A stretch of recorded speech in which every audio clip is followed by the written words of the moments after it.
daawwattoota Wiirtuu Miidiyaa bakka jirtan maratti nagaan keenya sinaa qaqqabu godhu galgala kanaan isinitti hima Allalisaa Alamuuti. Muummeen ministeera Federaalii Dr. Abiy Ahmed hooggantoota waldaa barsiisota Itoophiyaa waliin mari'atanii jiru. Marii kanaanis barnoota dhimma barsiisotaa fi haala waliigala biyyaalessaa irratti yaada kennaniiru jechuun fuullee miidiyaa hawaasummaa mana hojii ministeerichaa gabaasiitii jira. Kantiibaa magaalaa Finfinnee Aadde Adaanech Abeebee guyyaa har'aa manneen jireenyaa 1686 dadhaboo fi kanneen biyyaaf oolmaa oolaniif kennanii jiru. Kantiibaa Aadde Adaanech Abeebee fuula maastiriitii isaanii irratti ergaa dabarsaniin ganama har'aa manneen 1686 dadhaboo fi kanneen biyyaaf oolmaa oolaniif kennuu isaanii ifoomsanii jiru. Manneen kana kutaa magaalaa hundatti kennaa akka jiran ka ibsan manneen kanneen sadarkaa isaanii ka eeggatanii fi meeshaaleen kan guutaman ta'uu isaaniis ibsanii jiru.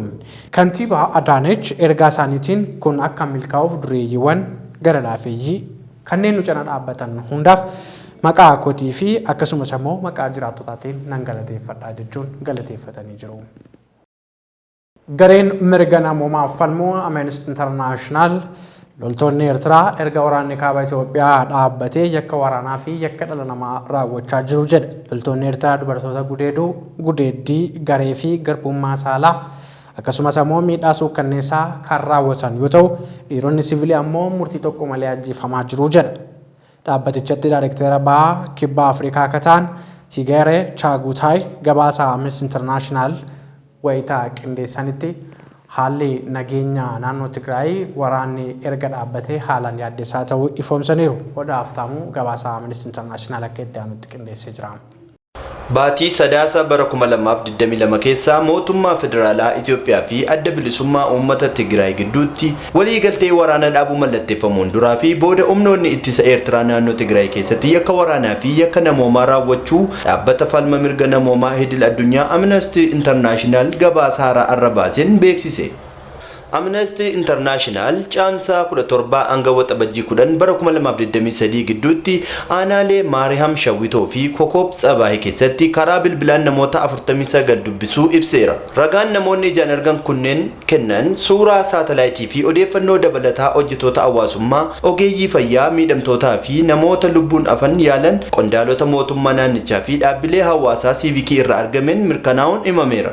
Gabaasichi loltoonni Eertiraa naannoo Tigraay keessatti gocha gudeeddii ajjechaa fi saamicha raawwachuu ibseera. Amnesty International namoota ijaan argan namoota miidhaa kana irraa lubbuun afanii fi miseensota maatii dubbisuun onkoloolessa 25 hanga sadaasa 1 bara 2023tti aanaa Maariyaam Shawwitoo jedhamutti namoota 20 ol baay'een isaanii dhiirataan loltoota Eertiraatiin ajjeefamuu gabaaseera. Dabalataanis hojjetaa hawaasummaa ajjechaawwan seeraan ala ta'e aanicha keessatti raawwataman galmeesseerra.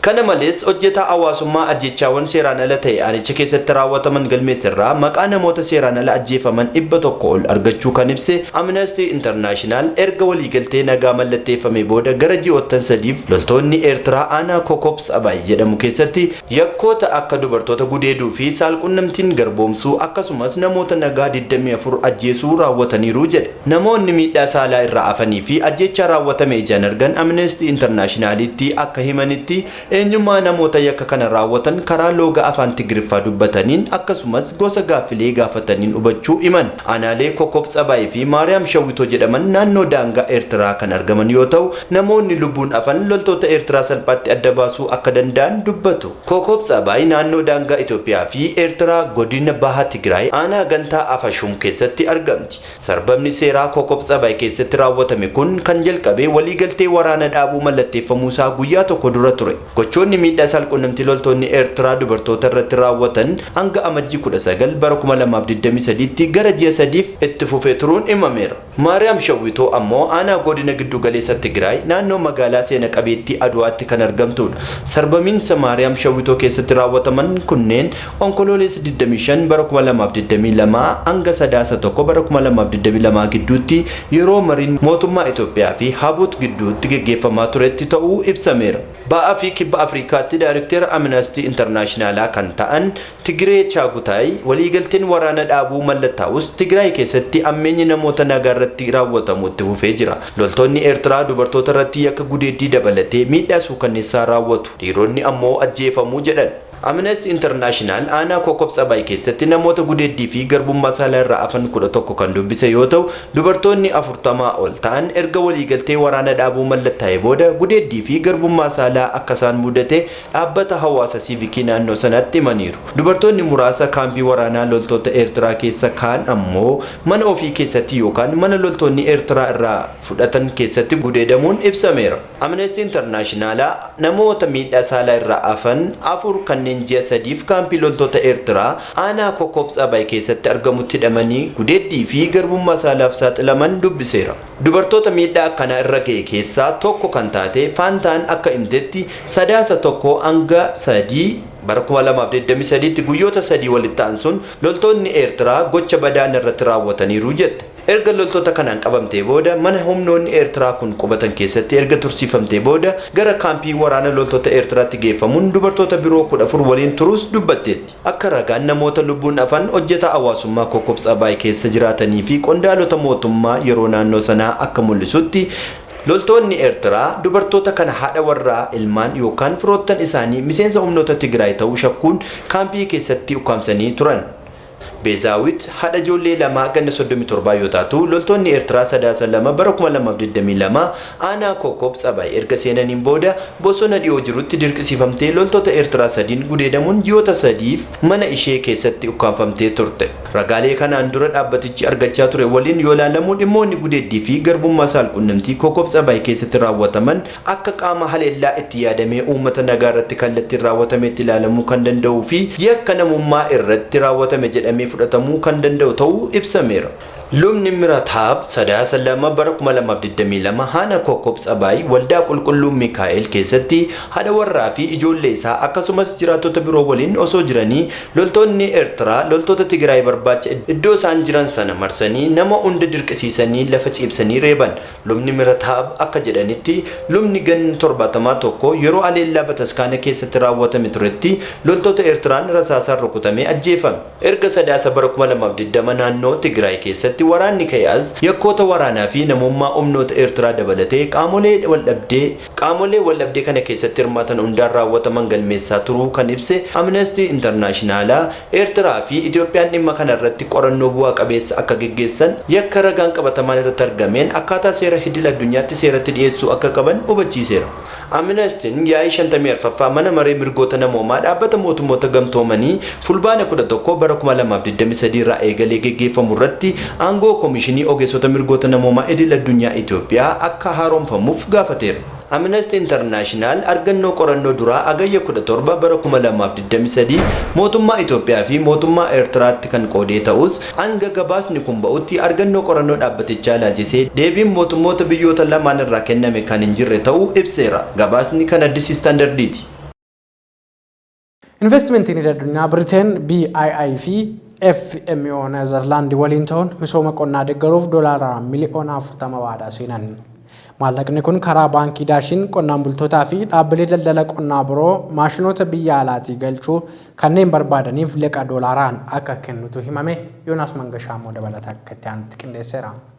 Dhaabbileen misoomaa lama kan investimentii idil addunyaa Biriteen BII fi FMO Neezerlaand jedhaman Itoophiyaatti baankii Daashin waliin ta'uun misooma qonnaa deeggaruudhaaf tokkoon isaanii hanga doolaara miliyoona 20tti waadaa galan. Dhaabbileen biyya alaa baankotaan qajeelfama giddugalummaa haaraatiin tajaajila faayinaansii Itoophiyaaf kennan kunneen adeemsa hojimaataa haaraan jalqabuu isaaniitu himame. Dhaabbileen faayinaansii misoomaa lamaan kunneen maallaqni kun qaama tattaaffii walta'iinsaa gabaa kakaasuu fi investoroota idil addunyaa fi biyya keessaa gidduutti amantaa uumuu fi kanaan kaapitaala dhuunfaa sochoosuu akka danda'aniif ta'uun ibsamee jira.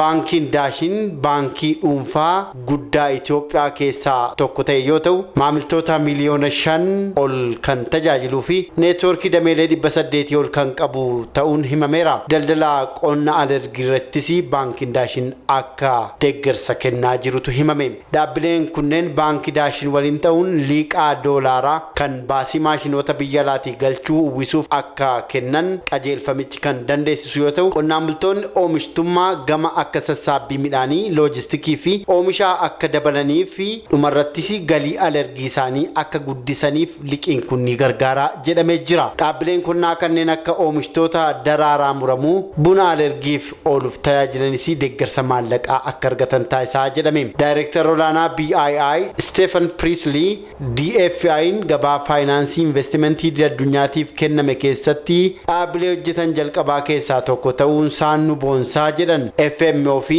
baankiin Daashin waliin ta'uudhaan qaama karoora sochii DFI fi investimentii daldalaa damee tajaajila faayinaansii Itoophiyaaf waggoota dhufaniif carraa kanaan dura hin fayyadamne uumuudhas jedhanii jiru. Qajeelfama giddu seenummaa baankii biyyaalessaa Itoophiyaas yoo ibsan bara 2021 labsiin ba'ee baankonni dhuunfaa biyya keessaa liqii maallaqa biyya alaarraa argachuun liqii liqeessitoota biyya keessaaf maallaqa biyya alaatiin akka kennan akka giddugaleessaatti akka hojjetan eeyyamee jira jedhan. Tarkaanfiin kun biyya sharafni alaa hanqina keessa ture keessatti guddina dinagdee kakaasuuf kan qophaa'e ta'uu himanii jiru. Dhaabbileen faayinaansii BII fi FMO kun Itoophiyaa keessatti uummanni baankitti fayyadamuu danda'u walakkaa gadi ta'e keessatti tajaajila baankii hammataa ta'e gumaachuudhaaf dandeettii dinagdee guddaa akka uumnu nu taasiseera jedhan. Walta'iinsi kun bulchiinsa baankii Daashinii fi gochaalee naannoo hawaasummaa fi koorniyaa fooyyessuuf gargaaruufis kan yaadamedha jedhan. Maallaqi biyya alaa baay'ee barbaachisuu irra darbee barumsi adeemsa qorannoo cimaa irraa arganne Itoophiyaa keessatti faayinaansiitti fufiinsa qabu ilaalchisee ulaagaa olaanaa akka kaa'uuf nu gargaaraa jedhan hojii gaggeessaan olaanaa baankii Daashin obbo Asfaaw Alamuu. Dhaabbileen lamaan damee dhuunfaa Itoophiyaaf deeggarsa yeroo dheeraaf kennaa turan ta'uunis himamee jira. Investimentiin idilaa addunyaa Biriteen qaama konsortii miidiyaa addunyaa neetwoorkii telekoomii moobaayilaa Safaariikoom Itoophiyaa ta'us Impact Investor gabaasa isaatiin yaadachiisee jira. Lafa maqaa investimentiitiin fudhatamanii osoo hin misoomin turan irratti baatii fulbaanaa bara 2016 irraa eegalee tarkaanfiin kan fudhatamu ta'u magaalaan Shaggar ibsee jira. Lafa maqaa investimentiin fudhatamanii osoo hin misoomin haga yuunaatti turan irratti fulbaanaa bara 2016 irraa eegalee tarkaanfii kan fudhate ta'u bulchiinsi magaalaa Shaggar kan beeksise yoo ta'u, manni marichaa yaa'ii ariifachiisaa har'a geggeesseen dhimmoota garaagaraa irratti mari'atee jira. Manni marichaa yaa'ii ariifachiisaa taa'e kanaatiin baajata bara 2016 illee raggaasisee jira. Baajata bara 2016 manni maree magaalaa Shaggar raggaasisee ka bara 2016 birrii biliyoona 21.2 yoo ta'u, baajatni dhiyaate kun fayyadamummaa sirnaan hojjetame hawaasaaf akka oolu akkasumas immoo hordoffii cimaan akka taasifamuu qabu kantiibaan magaalichaa Dooktar Tashoomaa Addunyaa ibsaniiru jechuun faanaatu gabaase. Balaan sanbata darbe jechuun haga 27 bara 2015 obboroo isaa 11 irraa eegalee godina Harargee Bahaa Guraawaa magaalaa Guraawaa iddoo Kellaa jedhamutti daa'imni umurii waggaa 10 miidhaan irra ga'ee maatii biraa badee torbee tokko lakkoofsisu maatiin BBC'tti himan. Gabaasa BBC kana Lubee Girmaa akka itti aanutti qindeessiteetti. Harargee aanaa Guraawwaatti waraabessi daa'ima waggaa 10 miidhe. Balaan kun sanbata duraa hagayya 27 bara 2015 obboroo sa'aatii 11 irratti godina Harargee Bahaa aanaa Guraawwaa magaalaa Guraawwaa iddoo Keellaa jedhamuun beekamutti qaqqabe. Daa'imni umurii waggaa 10 miidhaan irra gahee maatii biraa erga badee torbee tokko lakkoofsisu BBC'tti kan himan abbaan isaa obbo Abdurrahmaan Abdusalaam maatiin barbaacharra akka ture dubbatan. Haa ta'u malee guyyaa sanbata duraa daa'imni isaanii waraabessaan miidhamuu isaa dhaga'uun gara hospitaala waliigalaa gaara mul'ataa kan imalan abbaa fi haati daa'ima kanaa ilma isaanii waraabessaan baay'ee miidhamee yaalarra utuu jiru argan. Hojii gaggeessaa olaanaa hospitaala waliigalaa gaara mul'ataa kan ta'an obbo Hajii Galataa halkan osoo karaa gubbaa rafuu naannoo sa'a 11tti waraabessi ciniine jechuun akkaataa balaan kun itti qaqqabe himaniiru. Fuula isaa karaa bitaa gara mataatti gurrarraa gara fuulduraatti miidhaa baay'ee cimaan kan irra ga'e yoo ta'u, karaa mataa kanaan ilkaan waraabessaa lafee daa'imichaa seenee jira jedhan. Daa'imni kun wayita gara hospitaalichaa geeffamutti lubbuu isaafillee sodaachisaa akka ture kan himan qondaalli hospitaalichaa ta'us garuu battalatti yaaliin yeroo atattamaa akka godhameef yeroo ammaa immoo kutaa yaala cimaatti wal'aanamaa akka jiru himaniiru. Daa'ima kana dhiigni hedduu dhangala'aa waan tureef dhiigni kennameefii ture. Erga tajaajilli jalqabaa taasifameefii booda gara kutaa baqaqsanii wal'aanootti seensisnee dhiiga garaa keessa seeni keessaa baafneerraa jechuun dubbatan. Amma kan of beeku ta'ullee haalli inni keessa jiru bareedaadha kan jedhan obbo Hajiin haalli daa'imichi yeroo hammaa keessatti argamu lubbuu isaaf sodaachisaa akka hin taane himaniiru. Bakka amma waraabessi ciniinne sana gogaan guutummaatti irraa ka'ee waan jiruuf qaamni bakka biraatii muramee achirratti hodhamuu ni danda'as jedhaniiru. Magaalaa Guraawwaa keessaa daa'imman daandii gubbaa jiraatan lakkoofsaan muraasa ta'an akka jiran kan himan Hajiin gaggeessaa olaanaa hospitaala waliigalaa gaara mul'ataa obbo Hajii Galataa mudannoon sanbata darbe kun of eeggannoon akka taasifamuuf ka'umsa kan ta'uudhas jedhaniiru. Yeroo dhiyeenyaatiinas miidhaan waraabessi namoota irraan qaqqabsiisaa jiru godinaalee Harargee fi naannawaa magaalaa Dirree Dawaatti irra deebiin dhagahamaa jira. Waggaa darbe Finfinnee fi naannawaa isheetti waraabessi namoota nyaachuutti ammaatee yaaddoo fi sodaa guddaa kan uume yoo ta'u sababa waraabessi nama nyaachuun dabalaa dhufeef bakki jireenya waraabessaa namaan qabamaa waan deemeef akkasumas bosonni garmalee manca'aa dhufeef ta'uu namoonni dhimma kana hordofan ni dubbatu. Rakkoon bakka bulanii fi oolan yookaan jiraatan akkasumas kan nyaatan hir'achaa dhufuun akka imalli bineensota bosonaa jijjiiramu taasisa jechuun kan gabaase BBCdha. Daawwattoota wiirtuu miidiyaa oduun galgala kanaaf qindeeffannee kanneen kana fakkaatan turanii nu daawwachuu keessaniif hedduu galatoomaa. Lalisaa Alamuun ture. Nagaatti.